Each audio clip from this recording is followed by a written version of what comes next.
Welcome back to my channel journey with Rakesh Reddy. అందరూ ఉంటారు వాళ్ళ హోమ్లో, నేనున్నాను మై హోమ్లో. సో ఈరోజు తెల్లాపూర్లో ఉన్న మై హోమ్ తిడాసలో మా కజిన్ గృహప్రవేశానికి అయితే వచ్చేసాను. సో అందరూ ఒక్కసారి మనస్ఫూర్తిగా దేవుడికి దండం పెట్టుకొని మా కజిన్ కి అయితే కంగ్రాచులేషన్స్ చెప్పేయండి. సో అలా కాసేపు పూజలో కూర్చొని పూజ అయ్యాక ఫుల్ హోమ్ టూర్ చేసేసి అలా బాల్కనీలోకి వెళ్ళాను. ఆ బాల్కనీ వ్యూ అయితే ఇచ్చి పాడుంది, ఎక్స్ట్రాడినరీ. ఒక్కసారి మీరే చూడండి, నెక్స్ట్ లెవెల్ ఉంది కదా.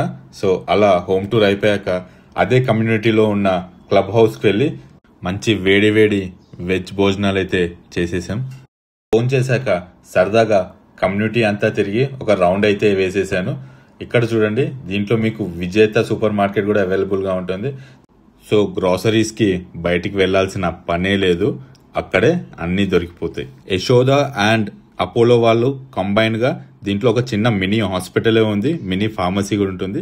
ఇక్కడ అది లేదు ఇది లేదు అని ఏముండదండి, అన్నీ దొరుకుతాయి మీకు. ఫుడ్ ఏరియా దగ్గర నుంచి salon, market, cycling, play area, kids area, swimming pool, everything what not, మొత్తం ఒక ఊరే ఉంటుంది ఇక్కడ. సో ఇది వచ్చేసి మన తెల్లాపూర్ రింగ్ రోడ్ పక్కనే ఉంటుంది. ఇక్కడ 2 BHK నుంచి 3 BHK వరకు అవైలబుల్ గా ఉంటాయి. ఇది టోటల్ 45 acres లో బిల్డ్ చేశారు. ఈచ్ టవర్ వచ్చేసి 30 floors, అలా 18 towers ఉంటాయి అన్నమాట దీంట్లో. సో ఫంక్షన్ అయ్యాక సరదాగా చుట్టాలందరితో సరదాగా టైం స్పెండ్ చేసి స్టార్ట్ అయిపోయామన్నమాట.